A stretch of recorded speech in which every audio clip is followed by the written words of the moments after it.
Do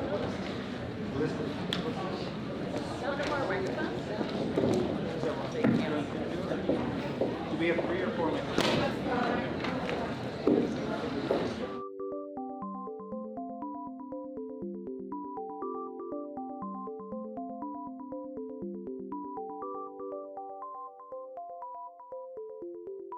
My name is Bill Caldwell, and I am a member of Speak Out Seattle. Also, for all of those people who are watching on YouTube, we are streaming this live in case the room gets too full and we have to ask people to not come in if we go over the limit of 200 people. Tonight's forum will also be archived on the Speak Out Seattle YouTube channel. You can easily go back and watch your favorite parts or share with your neighbors or other people who cannot attend. So before we get started, we'll start with some housekeeping. We are very thankful to the Northwest African American Museum for making this space available to us.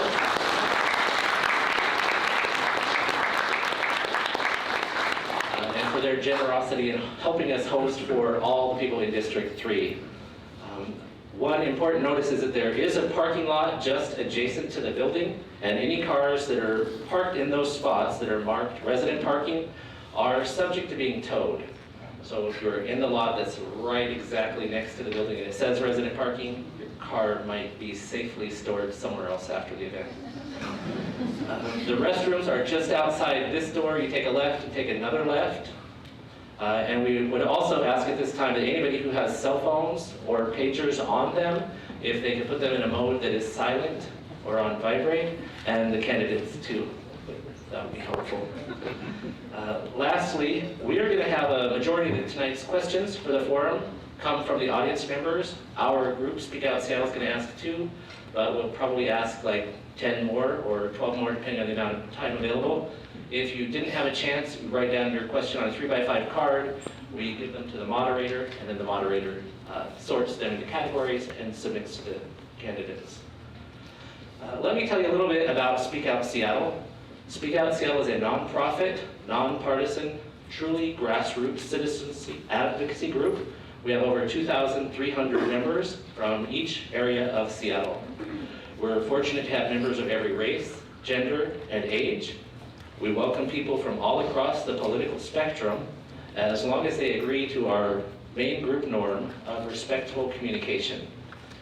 In truth, we hear that a large percentage of our members have never been politically active before in their life, but they want to get involved now because of Seattle's current state of affairs. We believe people should be able to discuss their issues, even if they disagree on them, in a civil manner, and that we should be open to learning from each other. We advocate for evidence-based and compassionate approaches to addressing the important and very pressing issues of public safety, homelessness, and addiction. We focus on these issues because we love our city.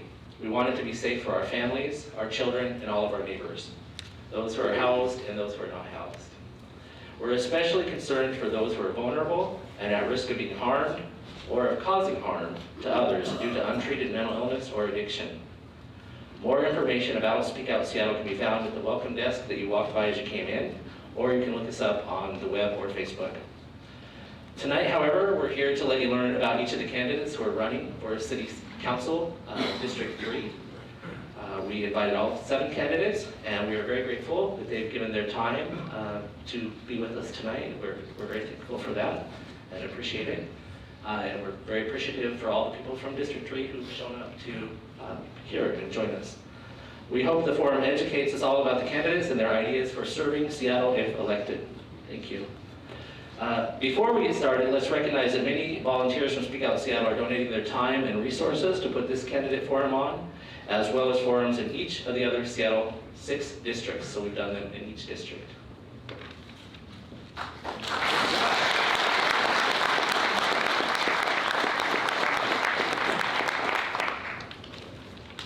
Wrapping up, I promise. We're also thankful for the staff of the Seattle Ethics and Elections Committee. They accepted our invitation to be with us tonight, and actually they've come to all of our forums. There's Annie back there and Margita. They are with the SEC. So if you have any questions about the democracy voucher program, people get those in the mail, those are the experts. They're also the experts on campaign rules, and if you want to be a candidate yourself, if you want to run for something, they are the people to talk to. So they're available after the event.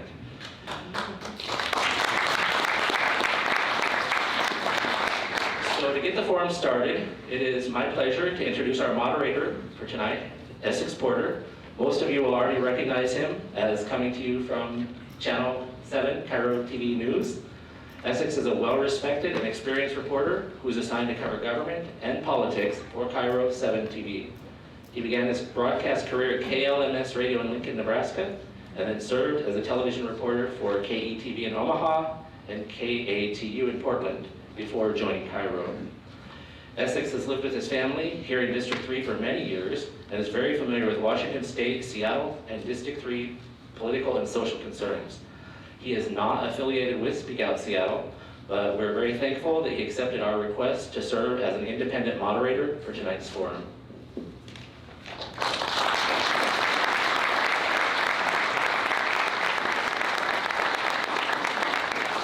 Thank you. Good evening, everyone. Glad you are all here.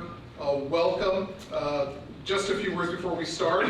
As Bill said, one of our foundations tonight is just to be respectful of each other. We will. Some of the questions will be tough. Some of you will have feelings about the answers. We don't ask you to be emotionless, but do be respectful of each other and the times that we get as many questions through as we can. And so that does mean try to refrain from applauding or cheering for proposals or responses of the candidates. Every moderator says that.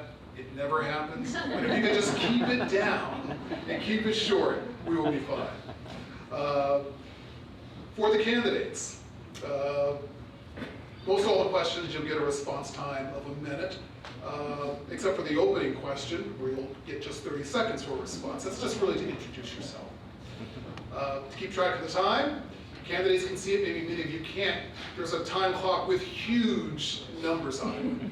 Even if candidates are not wearing their glasses, they can tell how much time they have. So they have every opportunity to know exactly when they need to wrap up. And there's also a volunteer. She's going to give you, all the candidates a 10-second warning when there's just 10 seconds to go.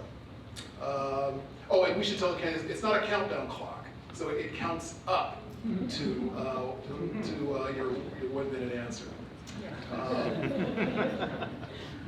So I'm going to just introduce each candidate by name, and then after I say all the names, we do welcome and encourage your applause.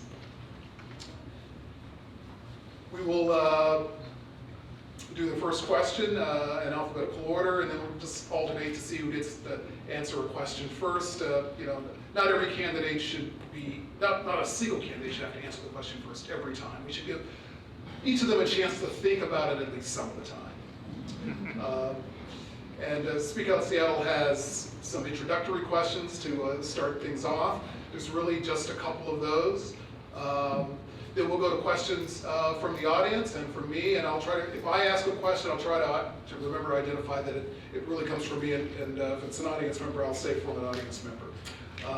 We apologize in advance. Not all the questions are going to get answered.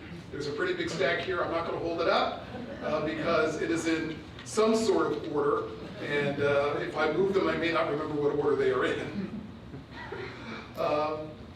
And occasionally, hopefully only occasionally, I'll follow up a little bit with candidates just to get them to clarify an answer, or if they've answered partly and maybe I think you'd all like to know the complete answer. So first, just introductions, and again in alphabetical order. And I'm just going to say names because they will introduce themselves more fully in just a moment. But our candidates this evening, Logan Bowers, and Sarah, help me with your last name. Barreriton.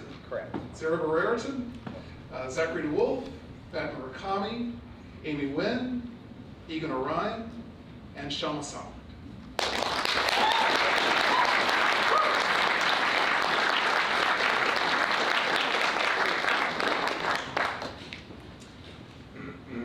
All right, easy question first. Tell us who you are and why you are running. It's 30 seconds. Hi everyone, I'm Logan Bowers. Over the last decade, we've seen our city descend into housing affordability and homelessness. Is this? Oh, thank you. How's this? Better? All right, I'm Logan Bowers. Over the last decade, we've all seen our city descend into housing affordability and homelessness crises. Yet this council is moving backwards, not forwards, and has struggled to even appoint a human services director. We can solve these problems, but we need a council that tries. We've elected political insiders and opportunists who promote themselves over the needs of our city. This time, we need someone different. I am a leader that delivers results and elevates the voices of those who have been ignored. Doing nothing is not an option, and I get things done.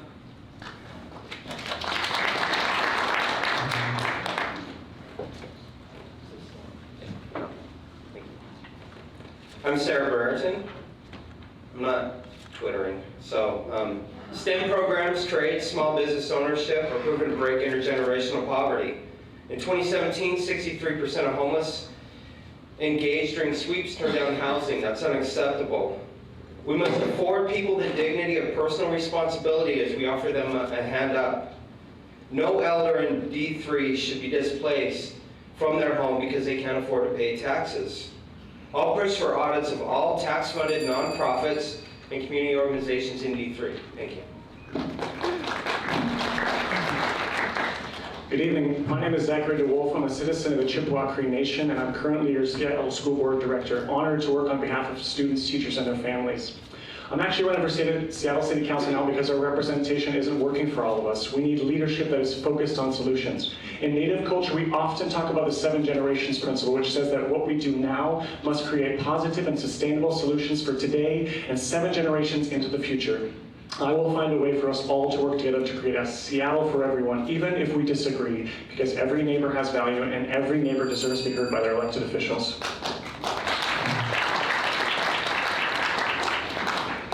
Good evening, I'm Pat Murakami. I'm running because I want to bring my progressive, practical solutions to the problems that Seattle is facing today.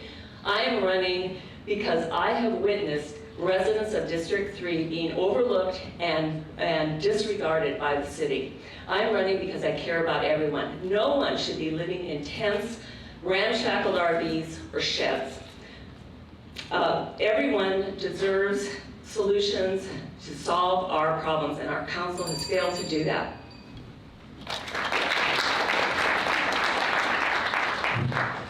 Good afternoon, everyone. My name is Amy Nguyen, and I'm a daughter of Vietnamese refugees. I grew up relying on governments, including food stamps, cash aid, and free breakfast and lunch at schools. I know what it means and feels like to not be heard, and as a public defender and former tenants' rights attorney, I work with the most vulnerable communities, including communities who are homeless, fighting addiction, and also suffering from mental illness. I want to bring my personal and professional experience to the City Council because it's important to make sure that the policies we set actually works on the ground. Thank you.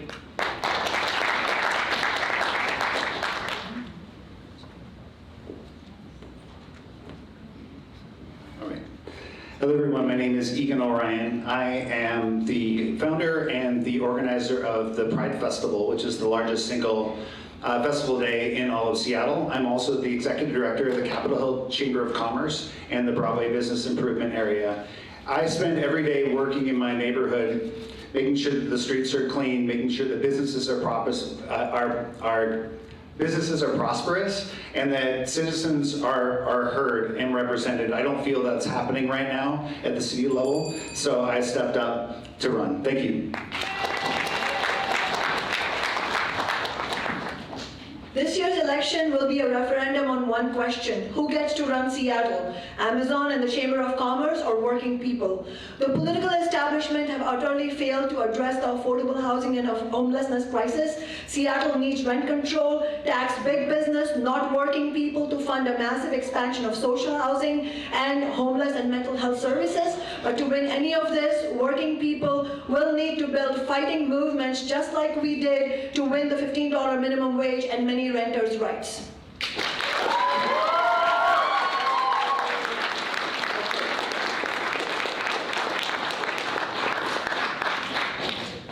Question 1, and we're going to rotate these down the line. So Mr. Bowers, you'll go first. From Speak Out Seattle, what lessons did you learn from the Seattle City Council's effort to implement and employ hours tax or head tax? Yeah, so I think there's a really important lesson to take away from the failed implementation of the head tax, which is people don't like taxes as punishment. They like taxes as a means to a solution. And the reality of the employee head tax was that it would not solve a problem facing our city. Most of the money would have gone into permanent supportive housing, but we have a housing shortage of 30,000 units, and it would have only been enough money to build a few hundred units a year. It would have been a drop in the bucket. You would have seen no change in your environment. Another slice of the funding, a much smaller slice, would have gone to homeless services, but it was not enough to move the needle. It was only about 25 million a year. We need about 150 million a year to adequately address homelessness. So again, proposing a divisive, controversial tax to not actually solve a problem. That was the lesson I learned. People want an actual problem solved.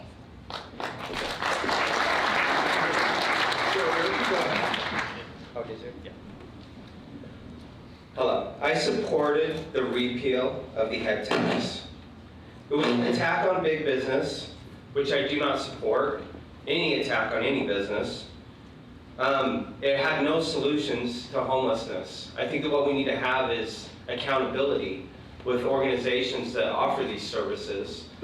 And I have been homeless myself with my wife and my children. We were homeless 3 times in 10 years. And the fact that we were homeless 3 times in 10 years should tell you something about the dysfunctional system. I think that we need to focus our tax dollars on substantive results, and we are not getting those results. It just came out this year that still we're seeing an increase in homelessness. They are sheltered, but this is not a solution, and we are spending $90 million for programs that aren't having any impact on the problem that we have on the streets. Thank you. Look, big business has to do more to pay their fair share. But this policy was tried in 2006, twice in 2014, and in 2017 and in 2018. We've spent a lot of great and important time on unsuccessful policy. And it's important to note that the Progressive Revenue Task Force created recommendations other than that tax that we have not talked about. Every day we talk about this unsuccessful policy. We have not talked about the other ideas, which are increasing the local estate tax, which is actually expanding the progress made for the REIT, which is looking at vacant properties, second homes. Something I'm actually very interested in piloting potentially is looking at our fees and fines and basing them on income. Thank you.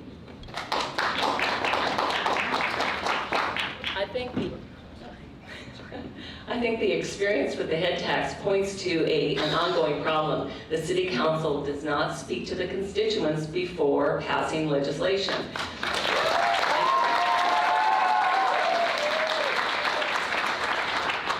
I would never approve of a tax on gross revenue. There are businesses operating on razor-thin margins, and we would be destroying living wage jobs if that had passed. Instead of taxing local businesses that are providing living wage jobs where revenue stays in the city, we should be taxing foreign mega corporations buying Seattle up from underneath us. If we tax the Spanish firm that just bought a huge parcel in downtown Seattle for $740 million, we would have generated $111 million in foreign tax revenue at a rate of 15% like Vancouver, BC does. We would have been able to build 111 affordable units now.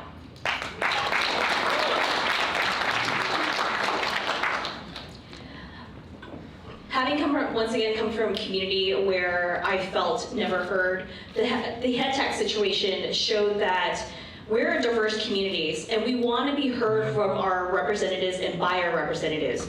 And we are also a community that cares about the homelessness crises, and we're willing to put our hard-earned cash and incomes into solving the crises together. But in making the solutions and finding the right solutions, we also need to make sure that each of us are heard.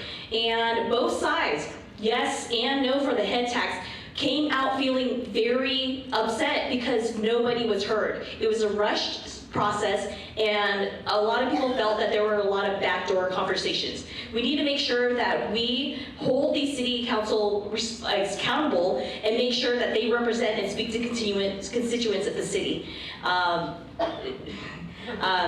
And if elected, that's exactly what I'll do, and make sure to speak to constituents, because at the end of the day, we ended up passing the housing levy tax, which provided over $200 million for the homelessness crises. Thank you.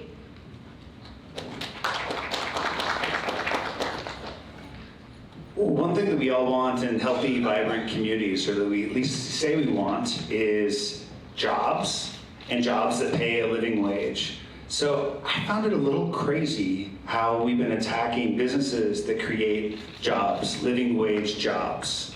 That seems to be just so crazy. And we actually had council members flying back to New York City to shame one of the companies that was founded here. Now, I don't think that big business does the right thing every time. And I definitely don't think the government does the right thing every time. But I think that it's about having a conversation. It's about bringing all folks to the table, from businesses to nonprofits to residents and government alike, and seeing what we have in common and how we can push the city forward. And I think in the head tax debate that a lot of that was lost, and it was a big cluster, to be honest. So.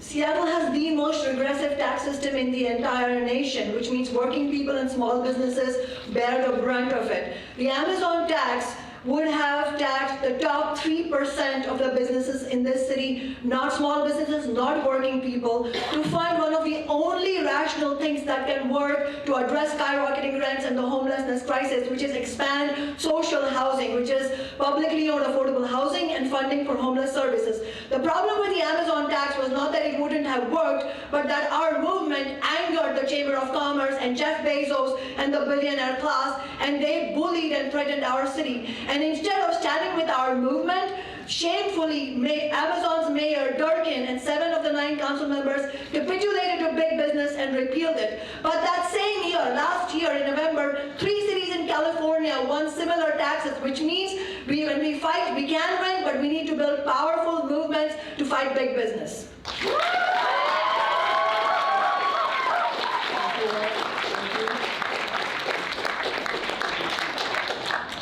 Our second question. Can we ask that she stops yelling at us?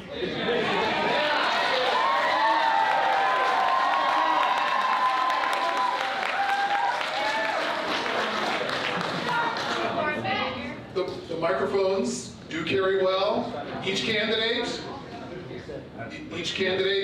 can make a decision which you can accept or reject as to how they present themselves, as long as they do so civilly. Second question from Speak Out Seattle. The Seattle Police Department is losing officers to attrition and having difficulty hiring officers. In your opinion, why is this happening? And what, if anything, should be done to address this problem? And Sarah Burton, you are first to answer this one. Sarah? Oh, I am? Yep. Here's a quote from our current elected representative. African American community members are overwhelmingly, disproportionately targeted. Fatal police shootings, arrests, and mass incarceration. Now I agree, mass incarceration does disproportionately impact African Americans. Arresting also does as well. But I don't think that we should have an elected representative who attacks our police officers publicly. I've been to local protests. Actually, I used to protest in some of Shelma's protests. But I've been to my own little personal counter protests, and to hear some of the vile things that come from people's mouths that are directed at our police officers, it's out of line. These people are human beings. They work hard for us, and they show up when we call them and we need their help, and we need to support them. Oh, a question, yes. Seattle Police Department is losing officers to attrition and having difficulty hiring officers.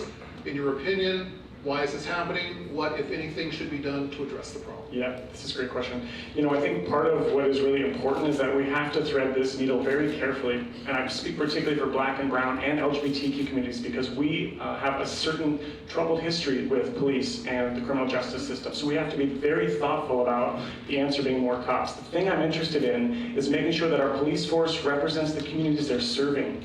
Currently, there's news recently that the Community Service Officer Program is reinstated. My friend Sabrina Burr talked about how this program was back from a long time ago, and it was really important because what it did was it brought the police force out to the communities, met folks, built community trust, and frankly, that's a huge thing. We need to name the things that are happening wrong in the police force, the police department. There's certain things that are happening still today that feel they're antithetical and unjust. So we need to name those. As Mr. Rogers says, if it is mentionable, it is manageable. We need to bring those issues to the front, talk about them, and make sure that our police force represents the communities they're supposed to be serving.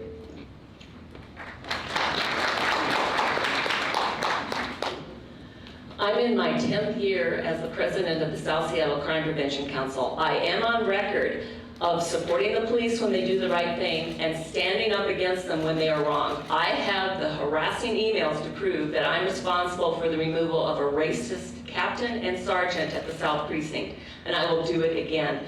But just because one or two officers are bad doesn't mean the entire department is. We need to show our police officers that we honor and respect them and appreciate that they put their lives on the line for us every day. And no complex society can survive without police officers. I want a program to encourage more officers to come here, including a home buying program where we buy down the down payment. And I want that program not just open to first responders, but teachers and any one of you that's renting and doesn't own property. Large corporations shouldn't be the only people building wealth in this city. We all deserve that opportunity. We need officers that reflect the faces of the members of our community. We need to be recruiting from within our own high schools.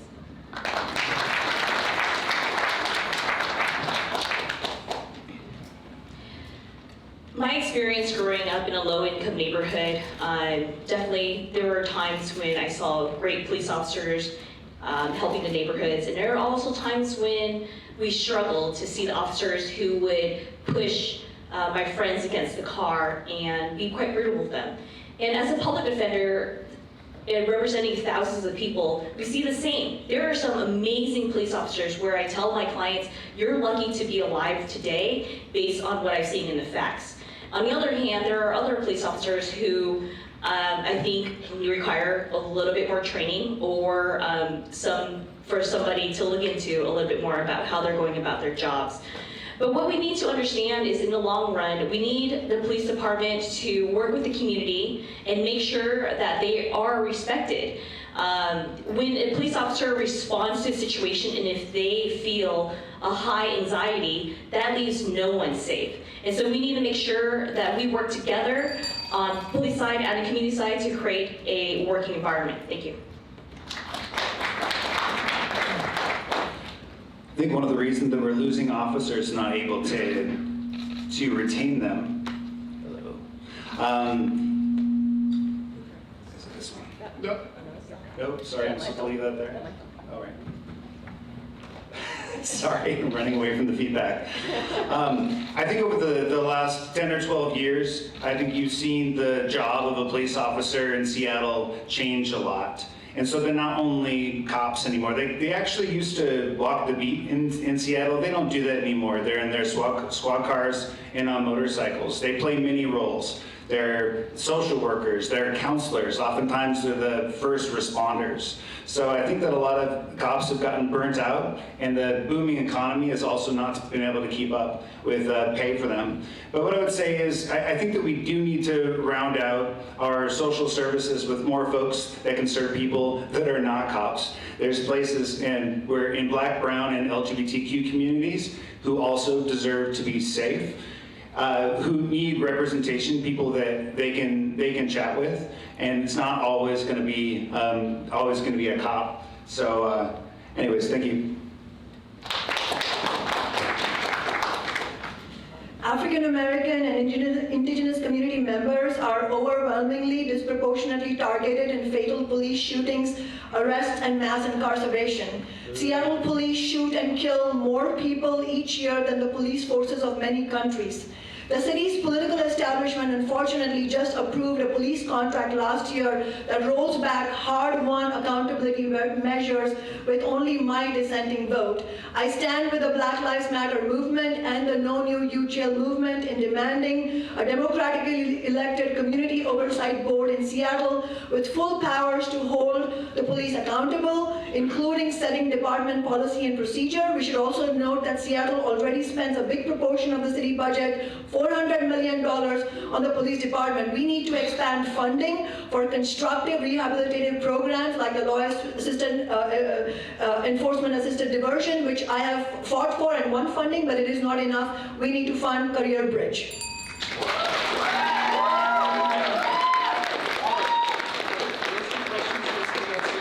This particular question is. Hey. All right. Thanks, Isaac. So yeah, we do have a staffing issue on the police department. We have over 100 open head count. And one thing I've learned from building many teams over my careers is understaffing begets even lower morale, because you don't have time to do a good job and do a thorough job, and no one likes to be under constant pressure and not be able to complete their work well. And so I think we need to set up the police force to be set up for success. Having a fully staffed police force means that they can spend more time in the community building relationships with the people they serve. That's a way to keep tensions from escalating. It means everyone's pulling together. It means that a fully staffed police department means police have more time to be walking their beat rather than driving from 911 call to 911 call frantically. And again, that means building more trust and more engagement with the community. I also think we need to be investing more in community service outreach for exactly that same reason. So those are some basic tactics that I would apply. So those are Speak on Seattle questions. I'm going to throw in a question of my own. And it's a parallel question to the one we just had. And goes first to Zachary DeWolf. There's also turnover among the people who provide the social services needed to help the homeless, the mentally ill, those who are addicted to substances. What should be done to address that problem? This is a great question. So I work at an organization called All Home, and I'm a program manager, and I focus specifically on youth and young adult homelessness, as well as diversion, which is an approach that helps people quickly resolve their experience of homelessness. What I will tell you is I manage 17 people to train in diversion across the county, and the things that they talk about are the fact that there are low-wage jobs. So we're asking people at the margins of poverty to continue to serve people that are either experiencing homelessness or also experiencing poverty. 40% of our neighbors have less than $400 to their name. One unexpected financial experience and their own experience of homelessness. We need to support these folks. We need to look at their health benefits. We need to make sure that they have cost of living increase. We need to make sure they have free transit passes. We need to make sure that they're prioritizing public and affordable housing. These are the things we need to do to support the people that are focusing on the most vulnerable in our community, and I will absolutely advocate for the folks that I get to work with every day.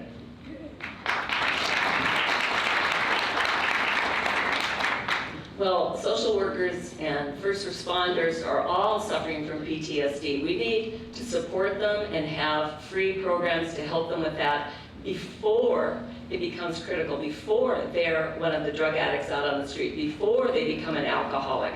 My son, it was an EMT, he's now a paramedic. I have sat with him while he's cried for a half hour after dealing with a certain case.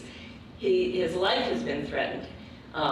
And all of this work, whether it's first responders or social workers, caseworkers, is very stressful. I have 2 undergrad degrees because I was going to be a social worker originally. I couldn't even read the textbook of what one human being can do to another. So I have great respect for the work that they do.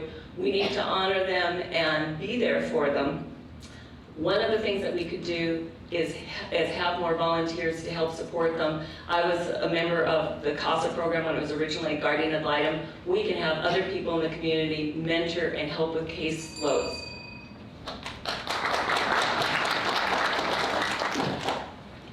When I was working working for a legal nonprofit as tenants' rights attorney, it was really hard, and I was making about $10,000 more average than the social workers. And while I was a tenants' rights attorney, I had to move 3 times to 4 different homes because I could not afford where I was living, or because where I found my rooms on Craigslist was just not a safe environment. And so when you're talking about people who are leaving their jobs because of the situation, I understand, and because that's something that I have gone through.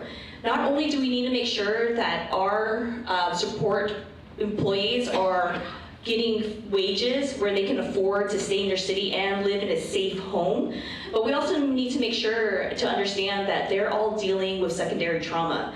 And as a public defender, I work with the same clients as them, people who are suffering from mental illness and also fighting addiction. And unfortunately, many of them are in their childhood suffered from assaults and sexual assaults. Thank you, I've run out of time, thank you.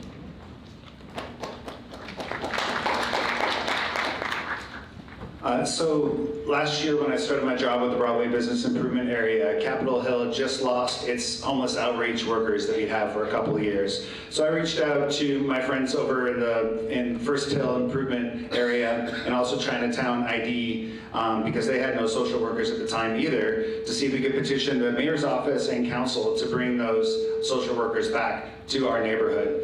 Central to that whole exploration was the need to be able to pay those workers a good salary, enough of a salary so that they could live in Seattle. They work very long, hard hours, and some of the things that they experience on a daily basis are really tough to swallow, and they need as much support from us as possible. And they also build relationships, by the way, and those relationships last months and even years, and so we need them to stay in those jobs in order to be more effective and feel supported. Thank you. The workers who serve the most vulnerable and marginalized are themselves living on the brink of homelessness often. We need revenues to fund living wages and decent benefits for those workers, but what they need is not kind words from politicians and candidates, but somebody with political will and a movement that will fight with them to tax the rich to fully fund their needs while they serve the most vulnerable. We also need to address the problem of affordable housing crisis, the sky-high rents, which is why we need a massive expansion of social housing, and which is why we need rent control. Last year, my office fought alongside the emergency medical technicians, the EMTs, who are employed by the for-profit American Medical Response Company, and we fought for a resolution that we won a unanimous vote on. They are members of Teamsters Local 763, and we have also, my office is joining the EMTs in demanding that all emergency workers be brought in-house into the public sector so that they can be paid decent wages and are not exploited by for-profit billionaires. Let me ask our audience just to hold your enthusiasm a little bit, maybe so we can have enough time to get even more questions in. So social work is really, really tough. It is a very challenging job. And no, we don't pay our social workers enough in this city for the tremendous work that they do for us. But there are 2 things beyond money that people actually value more from their job. And that's number 1 is respect. And number 2 is the feeling of accomplishment. So in this city right now, we have 11,000, or in the county, we have 11,200 unsheltered neighbors. We have service capacity for 6,000. We're putting our social workers in a really tough spot by chronically under-provisioning the system. We don't have enough services to meet the need. And so one of the strongest ways that we can support our social workers is by also adequately funding the system to address the need for homeless services that we have in this county.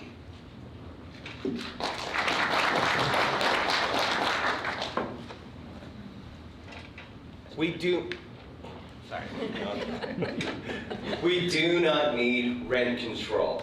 What we do need is, I'll give you an example. I was living in, my wife and I and our kids were living in permanent housing, and one night I heard a ruckus downstairs. There was a young woman that lived down there with her son, and her boyfriend was beating the hell out of her, okay? So I called the police. Police show up, they get rid of the boyfriend, The next day I'm called in by my case manager, and she's asking me, hey, what happened? And I said, well, what are you gonna do about it? And she said, well, we're probably gonna move to evict her. And I said, I, in good conscience, am not gonna tell you what happened because I don't wanna be part of that. The policy, and it wasn't her fault, the policy is, and I've seen this multiple times, I've seen it particularly with women who experience domestic violence in transitional housing and in permanent housing, is when they experience that, what they do is they evict them and they cycle them back through the system. That must stop.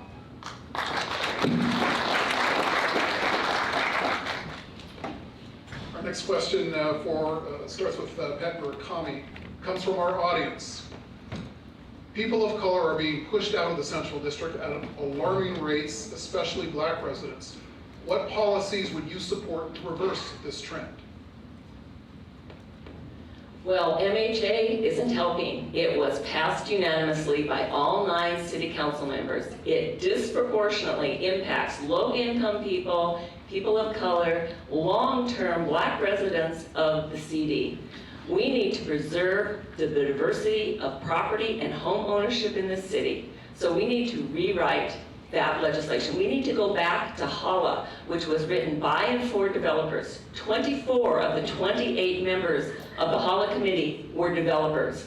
That is not a diverse group. That is not representing the interests of small property owners in this city.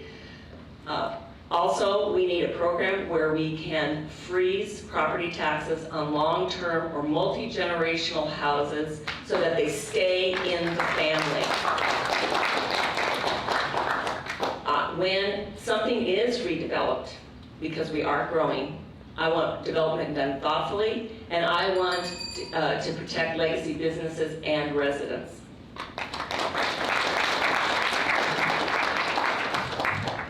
I agree in terms of if a family is owning property taxes, we need to make sure that there's a way for them, if they're having a income that did not predict for property taxes, we need to make it more accessible, the programs that we have that exempt low-income families from tax increases. In addition to that, for renters, I think that the city is in the best position that if development is going to happen, the city is in the best position to know who's living in that location right now and making sure that 3 years in advance before there's any development, 4 years in advance before there's any development, that we talk to the tenants and see what they would like to do. Instead of waiting until a few months before breaking ground and the tenants are being evicted, we need to make sure that we use the resources we have to find out what the community would like to do and not necessarily decide on their behalf either. Thank you.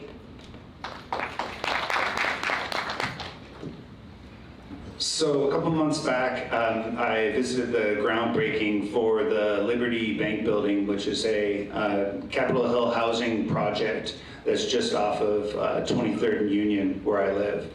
And they were able to achieve in that affordable housing project 87% African American residency rate, which I think is fantastic. It's one of those tools which is called community preference, which can keep folks in the neighborhoods where they were raised, where they have family and friends and the services that they've connected to all their lives. So that's number one. Number two is I think that one thing that's key to keeping people in neighborhoods and keeping them prosperous is with small business support. The Postman, run by Kiana and Devon, just opened down the street from me. And Mi Kim runs Raised Donuts, which is really good donuts, by the way. And a couple of doggy daycare places run by queer people. So that's one way to achieve that. There used to be racist redlining in the Central District, in the city, and now we have economic redlining where anybody who can't afford the sky-high rents, anybody who can't afford to continue paying the skyrocketing property taxes is pushed out of the city, and that often means our people of color community members. And that is why we need what we have with the Chateau Apartments on 19th and 4, who are working with my office to fight back, but we cannot have tenants in individual buildings fighting back and hope to win social justice. What we need is an alternative, a comprehensive alternative for the for-profit market which has failed us. That is why we need rent control, we need the Amazon tax for social housing, we need impact fees on corporate developers, we need a vacancy tax. 1 in 10 apartments is vacant in this city while people are struggling for housing. We need a property tax moratorium for working class and middle class homeowners, and we need public funding for backyard cottages so that retirees can fund their own retirement by staying in-house. We need to unite renters and homeowners.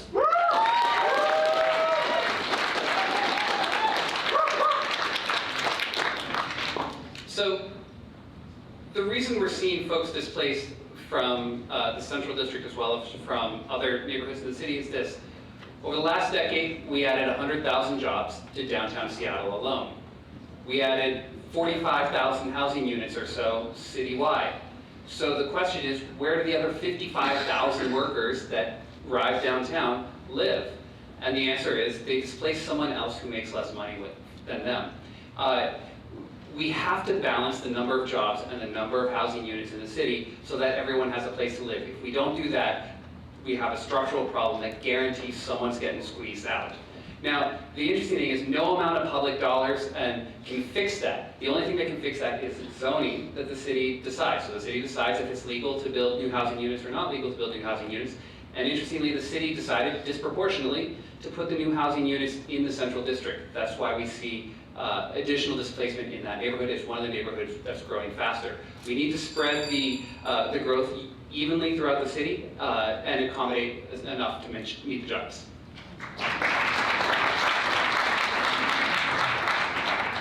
Liberty Bank is a necessary evil. It's a failure.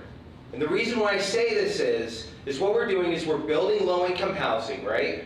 And then we're touting what? 87% of residents at Liberty Bank are black. And people think that that's a wonderful thing. It's not. It locks people in low-income housing. What we need to have is African Americans moving into the Central District, being able to afford economically to purchase homes, STEM programs, trade schools, those types of things, small business ownership. Those are the things that break people from intergenerational poverty. I grew up poor. All of my family are still trapped in intergenerational poverty, and it took me 20 years to dig myself out of it. I owned a number of small businesses, and that's what helped get me out of it as well. But low-income housing is not a long-term solution.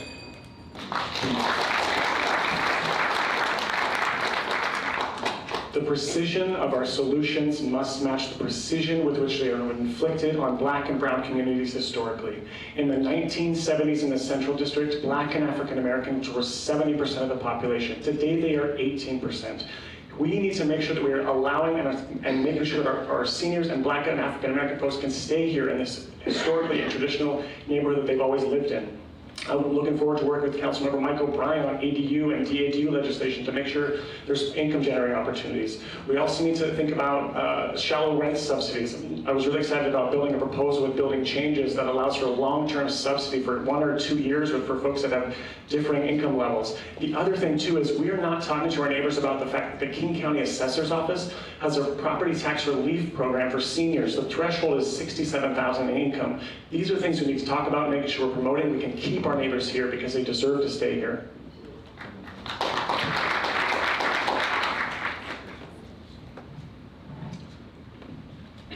And this question, my own kind of composite of what I'm seeing from the audience when it comes to the homelessness crisis.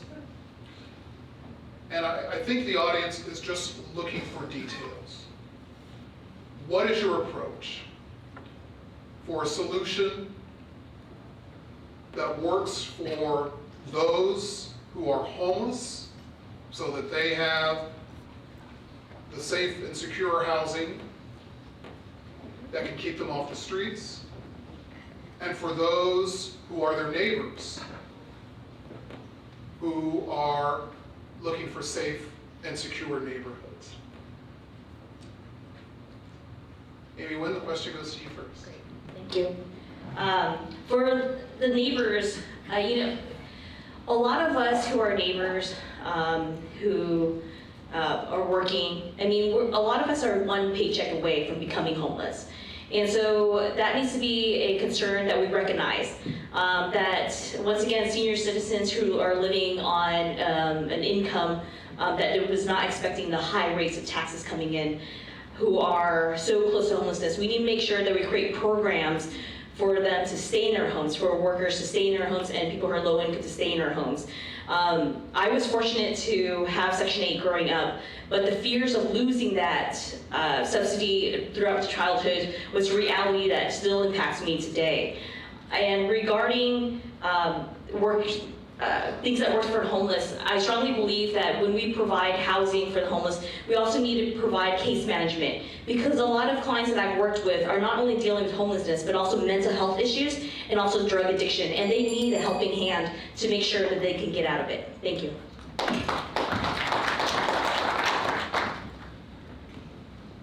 I think all of us can agree that we don't want to see our neighbors sleeping in tents and in doorways in our city. No one should be sleeping on the streets. Now, how people arrive at that particular conclusion may differ, but if that's the end goal, then there's a number of things we can do. First of all, there's thousands of empty apartments and hotel rooms in this city that are unoccupied right now. So we need to incentivize those property owners to bring those back up to code so that the people who need a place to live can live in those today. I've also proposed a bond using our new governance model with the county, where we could bond over 1,000 supportive housing units with wraparound services for our chronically homeless, and vow to do it within 3 years. That is an essential tool. If we were being honest about these things, then we would know that we don't need any more research. We know what works and what doesn't work. The causes of homelessness surveys nationwide show rent increases are very much linked to increases in homelessness. This is a nationwide phenomenon. Chronic underfunding of mental health services and services for people facing substance abuse. This is another cause of rising homelessness.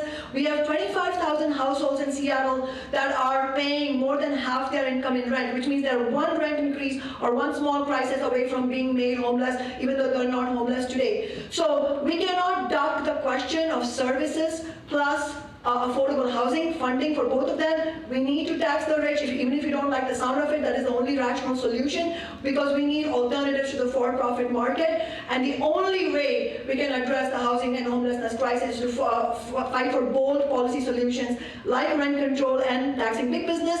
But we should also be careful not to demonize poor and homeless community members.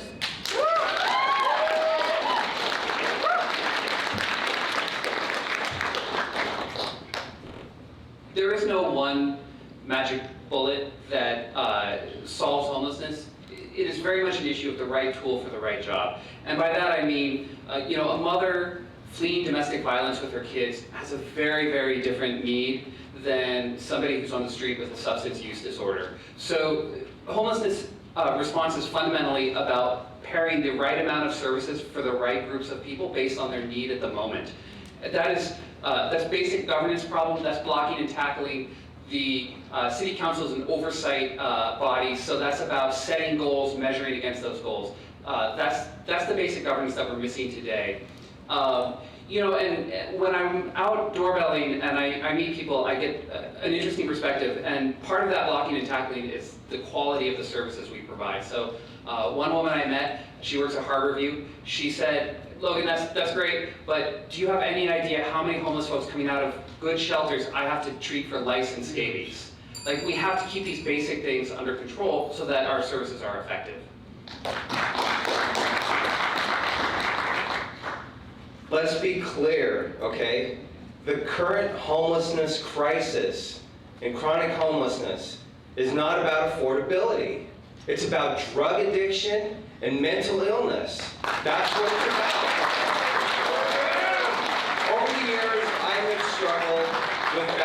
deep depression, okay? And I have a wife and 4 wonderful children that have supported me along the way. When I walk out on the street and I see somebody slowly losing their mind in front of my apartment, there's not much distance between them and me. The only difference is I had support. And a lot of people don't have the support that I had. We as a people must give a hand up to people who are struggling. But we must demand of people that they take the steps necessary to extricate themselves from the problem too. We can't, this current policies infantilize homeless people, and it's disgusting.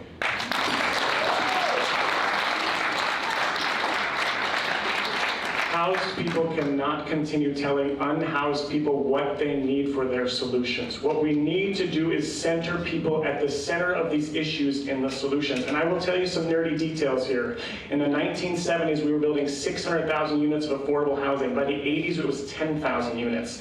We had a population increase, but we weren't building the same amount of affordable housing. And since 2010, we've lost 60% of the affordable housing stock in this country. Since the 1960s, rents have risen by 60%, and our incomes have risen by 5%. All I am saying is that the context is severe. The federal government, the state government, the county are not coming to save us. We need to do bold things. And one of those things is taking an idea from people experiencing homelessness, and that idea is diversion. They said, we just need one-time financial assistance to get out of our experience of homelessness. Will you invest in this idea? And we did. And it is proving really successful. We're getting people out of homelessness faster for way less money, and it is deeply important that we're focusing these issues on the people at the center of these issues.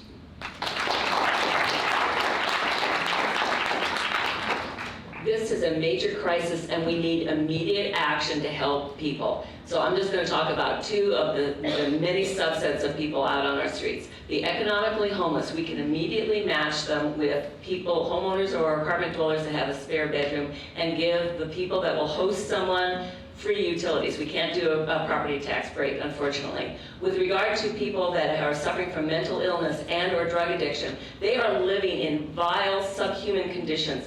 If I let my dogs live in those conditions, I would be arrested for animal cruelty. We need immediate residential treatment for these folks.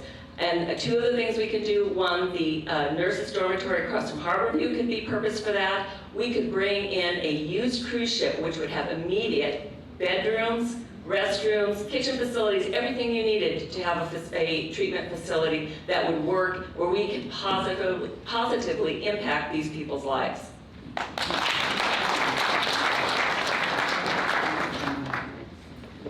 Okay, before we move on, let's do 2 or 3 lightning round questions, but on this issue, because I think people would like some clarity about some of the many suggestions and issues that are out there. So you've got the placards in front of you, yes or no. And first lightning round question: do you support sweeping homeless encampments?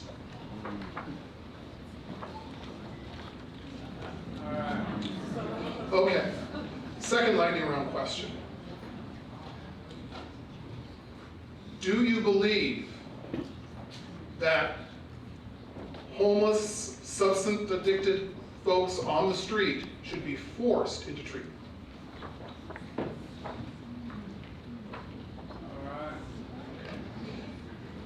And final question, do you support safe consumption sites? Show the audience. Okay, so, all right, you know who has a yes or no and who doesn't. Okay, Egan or Ryan, the next question is for you. How will you address gangs and gun violence in the Central District? So this is a matter that's dear to me. I've been living there myself for about 20 years around the intersection of 23rd and Union. So most of my adult life in the Central District has been about gun violence. And so we sort of expected with the new buildings and sort of the what people would term, cleaner sidewalks, more vibrant, commercial spaces, that the gang violence would go away, and it has not. We've seen actually an uptick recently. Just a few nights ago, there was someone that was killed a block away from my house. I think that the SPD really needs to renew foot patrols in that area. I think there needs to be more surveillance. There's dealing going on the streets out there, and it's creating a turf war. And so there needs to be more monitoring of all that in order to create a safer neighborhood for everyone living in the Central District. My deepest condolences to the family of Royal Lexing, the young black man who tragically lost his life to gun violence on Friday. And I stand with Seattle's black community in mourning this huge loss, and with community members who want to end gun violence. My husband and I live in the Central District Leschi neighborhood, and we hear gunshots, and in fact, one of the shootings this weekend happened just 2 blocks from our house. We need common sense gun control measures like banning semi-automatic weapons to prevent gun violence incidents like the ones that happened this weekend. Some community members have reached out to my office about traffic calming measures on the 21st Avenue section between Union and Marion. We're looking into that. But we also know that environmental design and gun control measures in themselves will be insufficient if we don't deal with the overarching problems in our society. Studies show that violence and public safety issues are closely linked to inequality, the homelessness crisis, the chronic underfunding of public schools and after-school programs, and youth programs and apprenticeship programs. We need to fund all of those fully.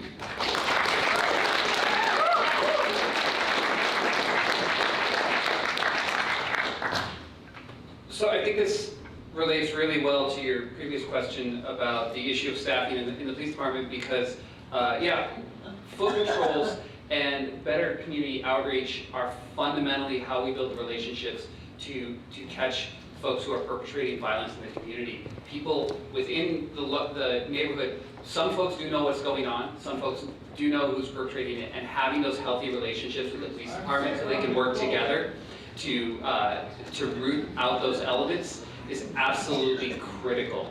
And this is where I think we've seen this coming for months. This is an issue that started last summer, and where we need to be investing in community service and more police to interact with the community, not necessarily to patrol, but to interact.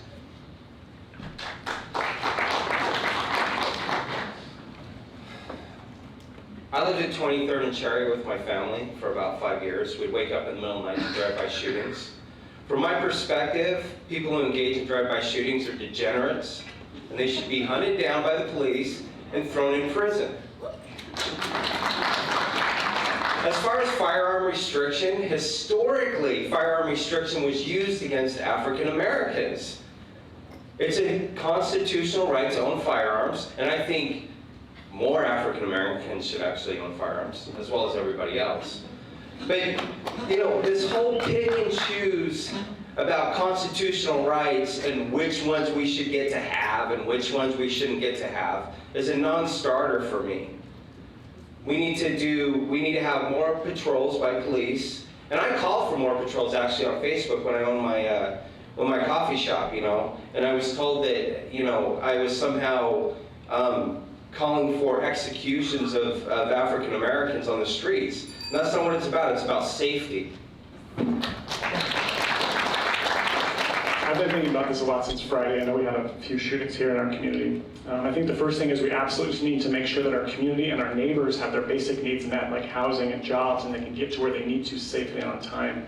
We also need to make sure that we have re-entry programs for victims, so to make sure there's not re-victimization or retaliation. The other thing I'm really interested in is more upstream approaches. It can't just be more cops, but I will tell you this thing. I work at the Seattle Public Schools as a director, and the NAACP Youth Coalition has said one thing that they would really like to see: more counselors and mentors in our schools. The city can play a completely critical role in providing more resources for counselors and mentors in our schools. When a young person has access to somebody that sees them, that sees that they have value and wants to support them, their academic outcomes improve. improve, and they're less likely to get involved in these issues. The other thing is that we need to support programs that are already happening, like the Choose 180, and also youth employment programs. There's things that we can do more upstream, but frankly, gun violence is a deeply, deeply frustrating issue in our community that we can't just solve alone, but we need to work with our county, our state, and our federal partners. I'm not speaking to the recent violence because those cases are still under investigation, but in general, with regard to gang violence, what do we expect but gun violence and problems when we have told our police department to stand down and allow illicit drug trading to happen every day, everywhere throughout our city? We have to do something about that. We have to accept our responsibility for the separation of families at the border with Mexico because we're bringing drugs up we're buying drugs from the cartels, selling them on our streets. The way to solve so many social issues is to get people into treatment programs so that they're not doing the drugs and we're not buying these drugs. Even when drugs are legalized, like when marijuana dispensaries opened, a central area gang had opened a dispensary in South Seattle. Over 50 rounds were shot into that building. We have got to change what's happening on our streets now.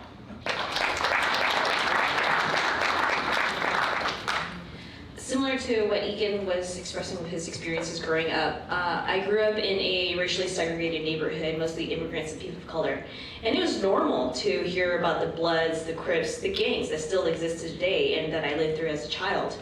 And we need to make sure that I am an exception to the situation. I was able to have teachers and counselors who were able to encourage me to continue my education. That should not be an exception to the neighborhoods where I grew up in and what's going on for our communities right now with gun violence and gangs. We need to make sure that we provide youth programs and also, what was mentioned before, counseling at schools and social services at schools to make sure that if somebody does not have the 2 parents, 2 children, a dog atmosphere at home, that they have somebody to go to. And so we need to make sure that we take preventative steps to make sure that what we're experiencing today, we're not going to experience 15, 20 years from now. Thank you.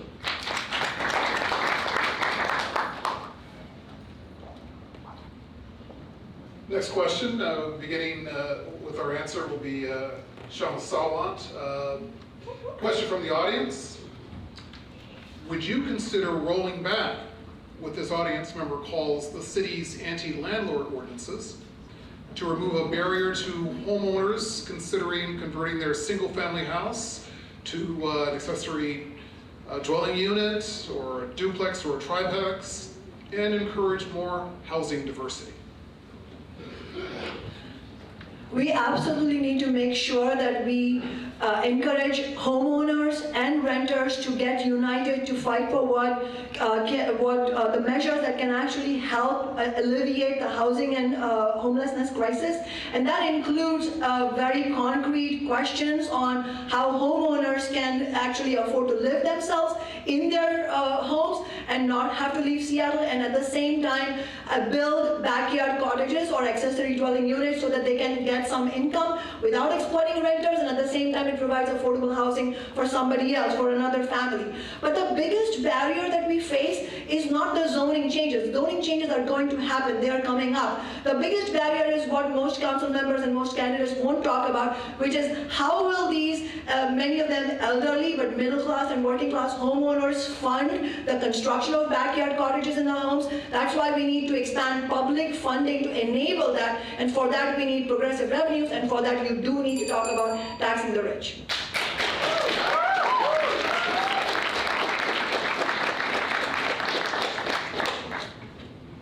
So the interesting thing about public housing is that it has to follow the same zoning codes that the city writes for private housing.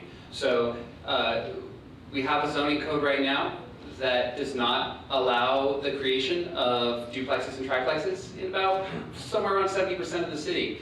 And that what that means is that all the growth is concentrated into specific neighborhoods.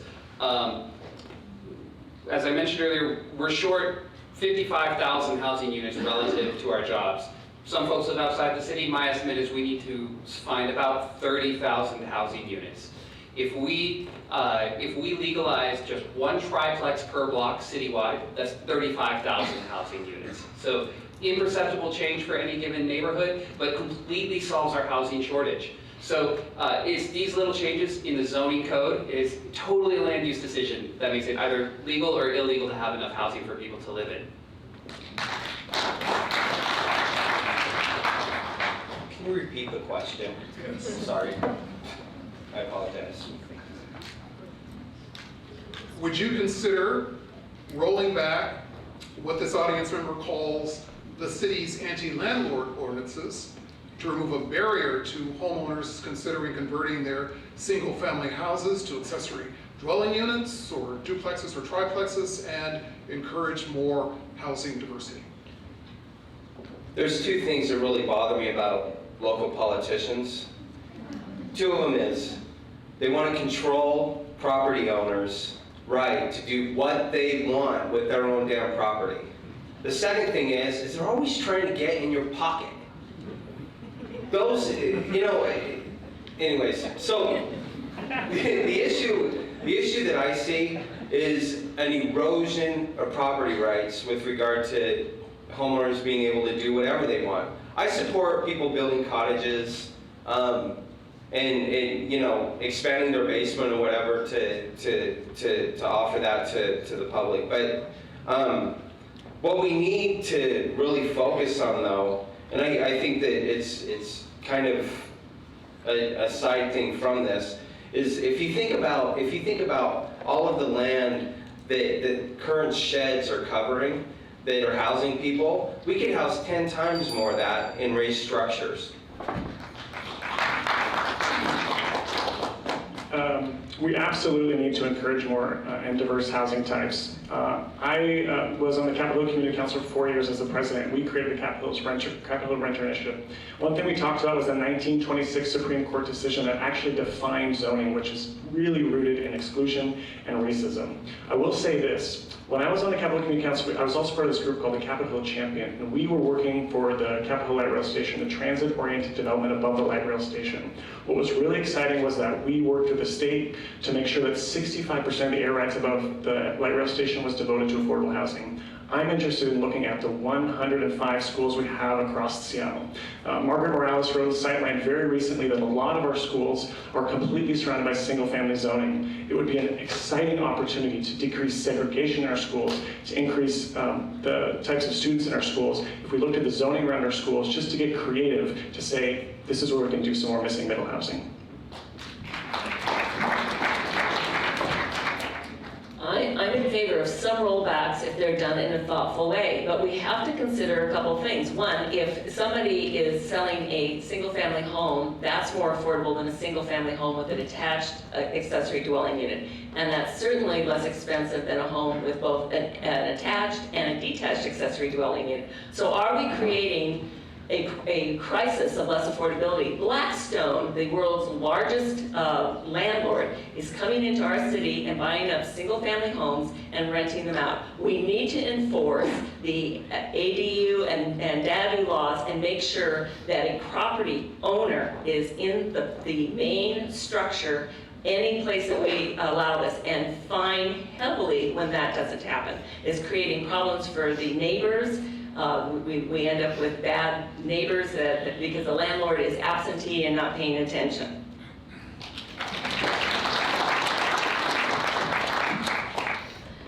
For most of my adulthood, I was either renting a room or I was renting a room or sharing a room with a friend because of affordability issues. And it's important for us to have different options because when I rented a room, that also helps the person who is renting from, who is a woman, a senior citizen, who had an income that was not keeping up with the cost of living. And so that allowed me to not only be able to afford a place to the rest of my head, but also for the landowner, the property owner, she was able to pay her bills, which is increasing. So I definitely do believe that we should provide ADUs, dados, cottages, and so on like that, so that the property owners and homeowners can find alternative means of incomes, and also so that people like me can afford a place to stay. Thank you. So we really need to expand the diversity of housing that we have available in the city, everywhere from small to the large. I think right now, for the new developments that are being built, it's either a single-family house or a townhouse, or it's a large apartment building. I support expanding the urban village, and in those areas between the urban village and those single-family homes, we can put in duplexes and triplexes and fourplexes, and also condos where people with ADA accessibility issues can live on a single floor, and seniors can age in place. It's not a matter of when we're going to start to expand the boundaries of zoning. It's not a matter of if, it's a matter of when. And we should start with expanding the borders of these urban villages. Okay, let's do a couple more lightning round questions. First one. The Seattle income tax is headed up to the Supreme Court. Do you want the city to win that case on the Seattle income tax? Yes or no?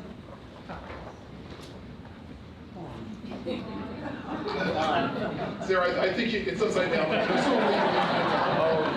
Sorry about that. All right. Just ask if they're for or against it. That was confusing. Yeah. Are you Oh, for or well, against just, the city income tax? so if you are for the Seattle income tax, hold up yes. If you are for it. And if you're not for it, you're holding up no. Okay. Another quick lightning round question. Would you support congestion pricing for downtown Seattle? Yes or no? Congestion pricing. I can't on the Jeopardy theme, but the times are just about running out. Congestion pricing, okay. Do you support the library levy? Supporting the library levy. Yes. Okay.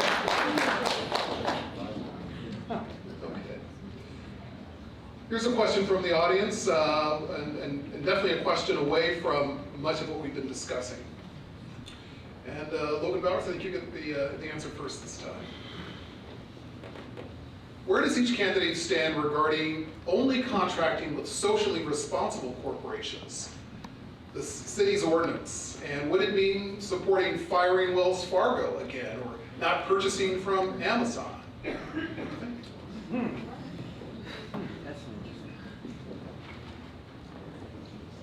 So the best way to get a business to do what you want is to hit them in their wallet. Like, the businesses are fundamentally about profit, so they respond to the pressures of their customers.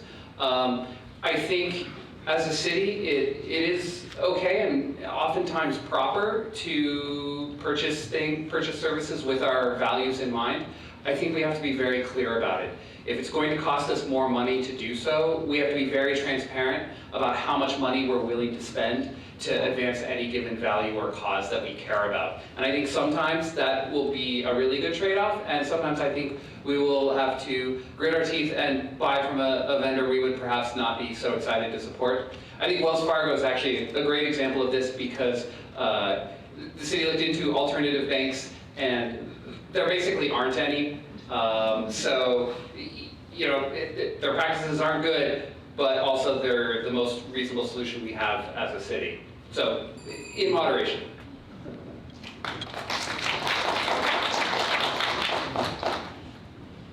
The notion of divestment makes good political fodder and grandstanding, but the reality is I actually think that there are a number of valuable resources that we can get from both small and large businesses. As a small business, what we would do is we would, I'd make these really gooey cinnamon rolls that were super duper good. And I'd give them to community organizations when they call and ask for them. That was what I could contribute.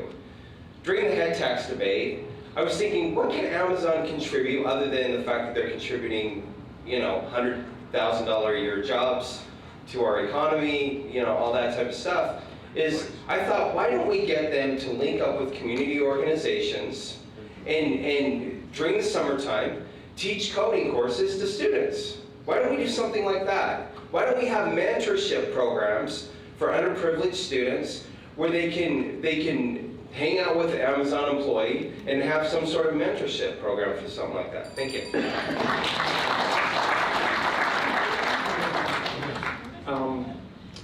Our kids, young people, and students are watching us every single day.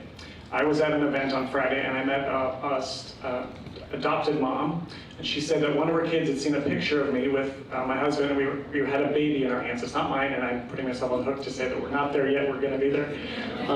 But to say that her adopted son had seen me holding a baby and he has not come out yet, and he felt really inspired about the fact that he could maybe see himself one day being a gay parent. And I tell you this story because young people are watching us. It is absolutely important we are living out our values. I agree with Logan on the fact that the place we put our dollars in our budget, if it speaks our values, that's deeply important. And young people are going to be watching us. It is not about necessarily purity, but we do have to make sure that if we're a city of values, we are one of the greatest cities in the world, that we need to double down on those. And sometimes that means working a little bit harder, a little bit longer, and getting creative about the things we are investing in and disinvesting in. And particularly as we think about fossil fuels, we have no other choice but to disinvest. Well, divestiture is a tricky thing. I had a philosophical difference with the stance that Amazon was taking, and so I was willing to buy the items I wanted from eBay and pay a little more, and darn if they didn't come in Amazon boxes. So I think that, seriously.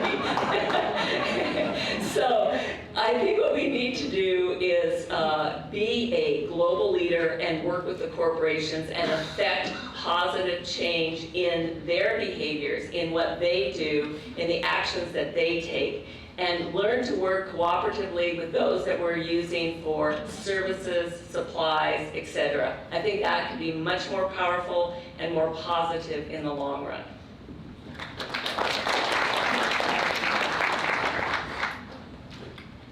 Not enough socially responsible corporations or companies exist right now. So first we need to make sure that we invest in those companies who want and are working towards being socially responsible. Because not only is a small business already hard to fund, but a socially responsible one also. And so we need to be able to provide and invest in those so that even if it's not an option now, we're investing so that it can be an option in the future.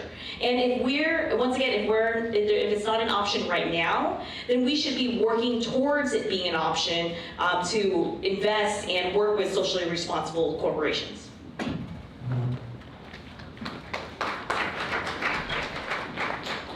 I'm all for using our city's buying power to reflect our values, but it's a little loaded when we say our values, because I think there's 500,000 different values in the city. And I know that the people on the left can generally agree about what our values are, but I think that that's just a fraught area that sort of came to mind when the question was asked. I think one thing that has been lacking these last 4 years with council is that there's not really been this spirit of bringing everyone to the table. There's been businesses and governments demonized depending on which side you're on. Even small businesses tend to be like somehow controversial sometimes.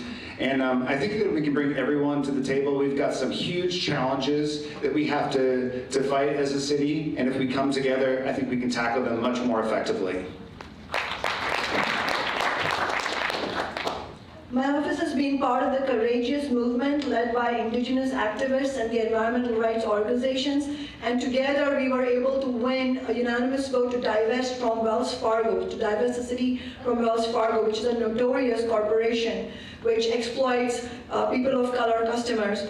My office also has commissioned a study that has shown that, and the study results are out, that has shown that it is possible for Seattle to bank with not-for-profit cooperative banks, but we need to alter some of the city's banking procedures. But we're not going to stop there. Our movement is also fighting for a public bank, a municipal public bank, and Seattle is not the only city that's doing that. Many other cities are also on the way to fight for public banks. But I should also say, capitalism is not a system of good corporations versus bad corporations. Corporations generally are going to be exploitative because the whole system is rotten. The system cannot be made socially responsible. That is why, in addition to the reforms like public bank, like renters' rights, I'm also a socialist, and I think we need fundamental change.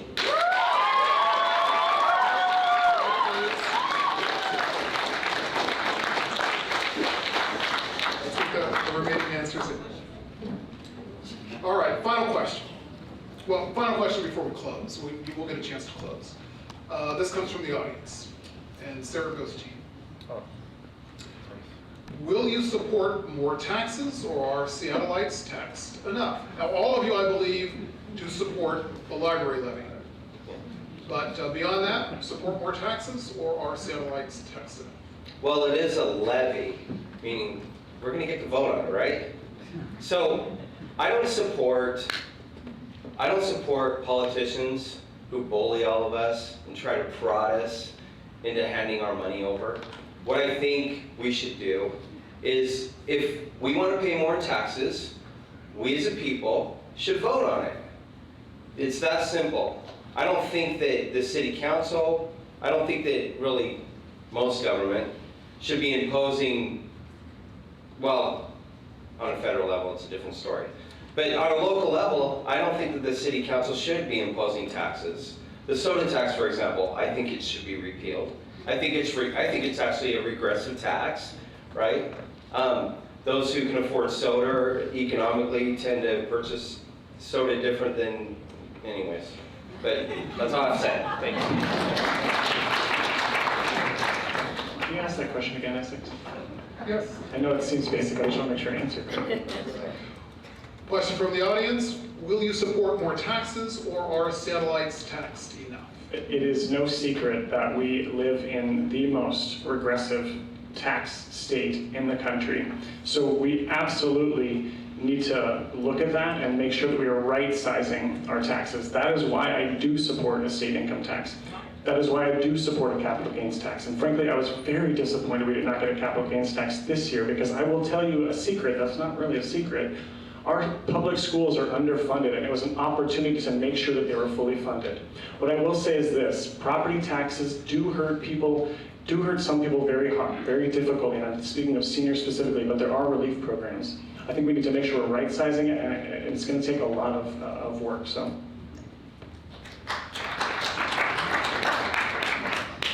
I guarantee you, we are wasting money in this city. I have an MBA. I have taught accounting courses. I want to be on the finance committee. I'm going to save us money. The reason I said no on the lightning round to the Seattle income tax is because it is poorly written, it violates the state constitution, and it only taxes the high income earners a little bit more. It still doesn't address the regressive system. I am in favor of a state income tax that's graduated, where there's no income tax on low income wage earners, but only if and only if, that is combined with reduction in sales and property taxes. That would make sense. That would take us into a more progressive tax system, and I promise to work for that. I'll get other municipalities, the rest of the city council, and go and lobby the state legislature to make that kind of a tax change happen.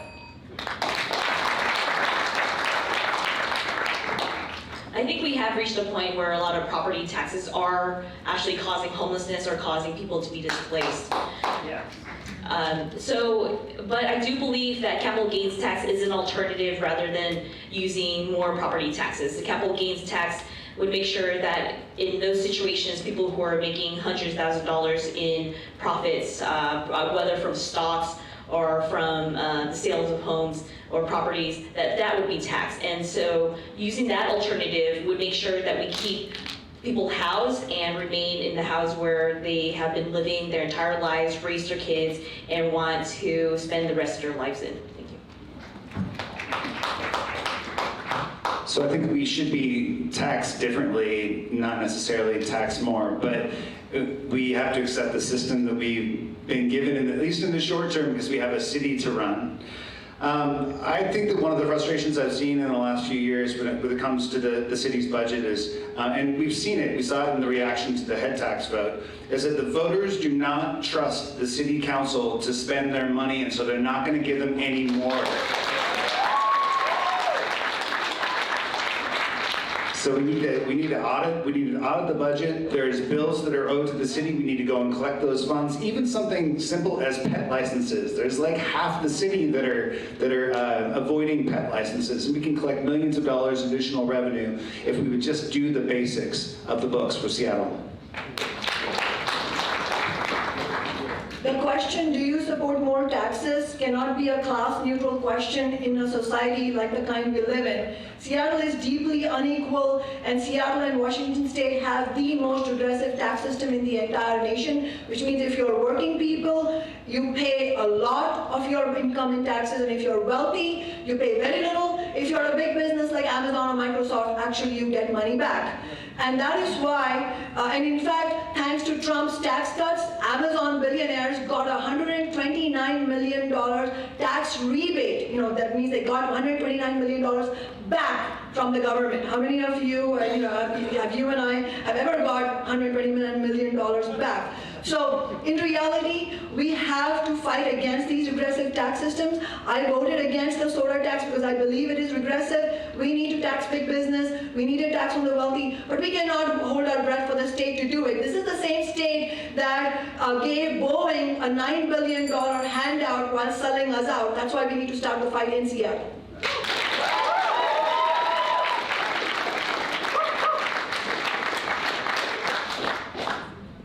One of the problems we have with, I think, this discussion in the city right now is we spend so much time talking about taxes and how we're going to use them to punish people, and it makes no sense. We don't implement taxes because we want to hurt someone. We implement taxes to buy a service on behalf of the people. So the question isn't, do you support taxes or not support taxes? Is, what am I getting for it? What are we getting as a city for it? Is it worth it or is it not worth it? And so we need to be focusing the conversation on what are we buying with our tax dollars. And sometimes the answer will be, and that's where we need to start the conversation, is this is the price tag for ending homelessness in the city. This is the price tag for sheltering everyone. Do we want to pay for it or do we not want to pay for it? And we can have that conversation, but we should start with what we're buying for it. And I'll give you a quick example. So homelessness is a huge issue here. New York City has effectively sheltered almost 100% of their homeless people. They spend 2.5 times more money than we do per capita. Now, I don't think we have to spend that much money, but I think we can have a conversation of, do we want to have a more complete solution and spend more money, or a less complete solution and spend less money? And that's where the conversation should be. All right, time to give each of our candidates a chance to close out. 1-minute closing statements, and Secretary Wolf, you start. Thank you. My campaign is focused on listening, driving to solutions, and centering the people most affected by issues and the solutions. I want to be clear about something. We may not agree on everything or how to do it, but you will always be welcome in my council office. But centering the people most affected by these issues, particularly homelessness, means recognizing the fact that 194 of our neighbors died experiencing homelessness last year. 194 of our neighbors. Who is going to bring their names to these debates? Who is going to bring their voices and their names to City Hall? Who is going to make sure that those names and those people's lives have value? Names like Claudia Gutierrez, age 16, died by blunt force trauma. Andrew Caffroy, 32, died by hypothermia. Sur Nu, 55, lymphoma. Kanayalel Patel, 54, kidney failure. Chad Jones, 38, diabetic ketoacidosis. Violet Ortiz Wilson, 7 months old, sudden infant death syndrome. Elton Washington, 65, pneumonia. Kay Madison, 79, gunshot wound. Stanley Achalonu, 61, heart disease. Thomas Harris, 59, burned alive. And there are so many more names we have to make sure we're bringing into these conversations. I really dislike lightning round questions on very serious questions that were asked tonight. So rather than a regular closing statement, I'm going to explain some of my answers. I said no to sweeps of encampments. I am in favor of them only if we can provide alternative housing for everybody that's in the encampment. I am in favor of forced treatment because there's actually a study by the National Health Institute that if somebody is given a choice between jail and treatment, they have a higher success rate than if they go into treatment voluntarily, and treatment is essential to turning people's lives around. I am opposed to safe injection sites. Listen, you don't let a toddler touch a hot burner. You would protect them from that. You don't remodel the kitchen and lower the stove so it's easier to touch. The same is true for safe injection sites. I carry a naloxone kit with me everywhere I go. I am prepared to save somebody's life. This is the attitude we have to take. We have to get treatment for people. I am willing and prepared, and I promise to work very hard for the people of this district. Together, we can do better.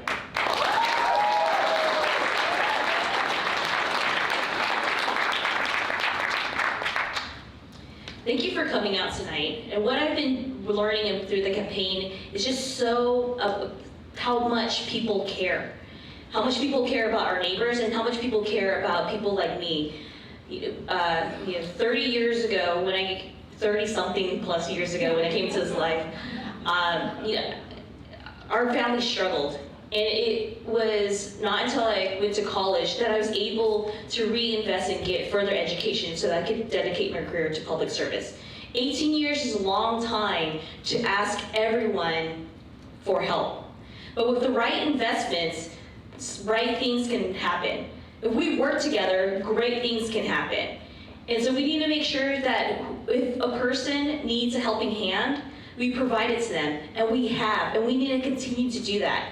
But we need to continue to do that working together. 9 council members and the mayor working together, making sure that we're focusing on the same solutions together because we can get out of this homelessness crisis. Thank you.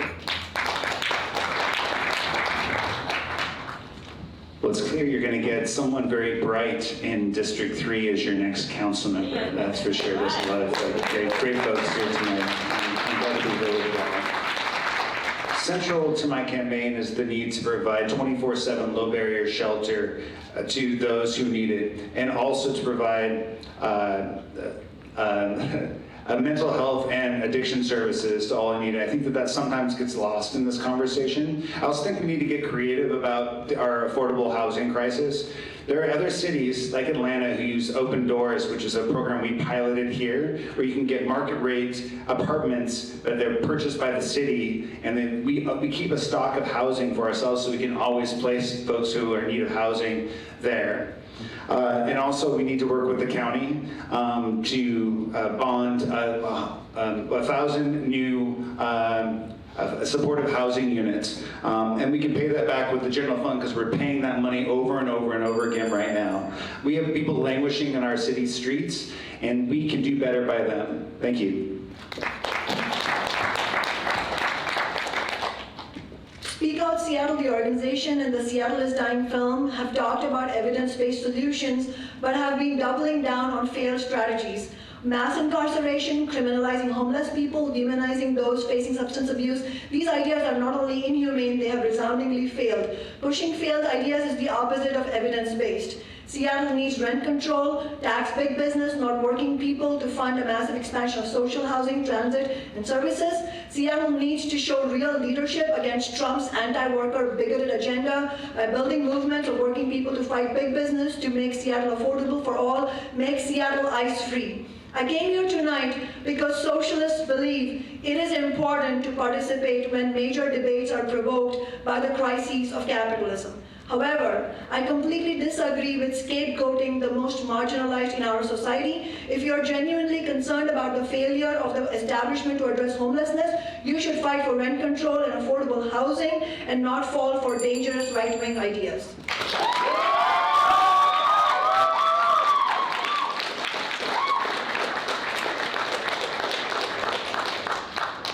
Thank you everyone for coming out tonight. We've touched on a lot of complex issues, and to tackle these issues, we need council members that listen to their community, work together, and get things done. More of the same is simply not acceptable. We've gone from having high housing prices to a housing crisis. We've gone from housing instability to a homelessness crisis. Councilmember Sawant and the council failed to hold even half of their scheduled meetings to address this crisis. This is a failure of leadership. I bring something different. I want to make our city stronger. I'm not a political opportunist. I'm not a crusader for partisan ideology. I'm a problem solver, lifetime resident, and small business owner. I bring a career of finding solutions to difficult problems, and I get things done. Seattle has a $6 billion budget and over 10,000 employees. We need a leader that can deliver results in a large organization and elevate the voices of those who have been ignored. With your vote, we can achieve progressive solutions, real solutions to our city's problems. Let's get it done together.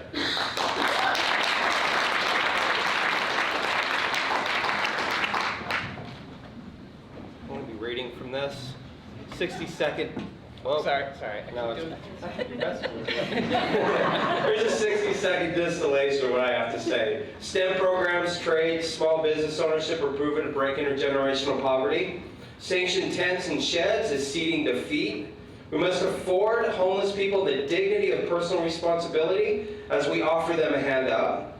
No elder in D3 should be displaced from their home because they can't afford property taxes. I'll push for an audit of all tax-funded nonprofits and community organizations in D3.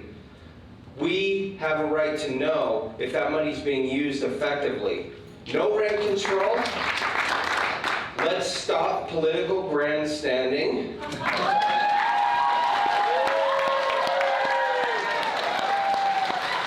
Let's repeal the soda tax and let's take back our seat.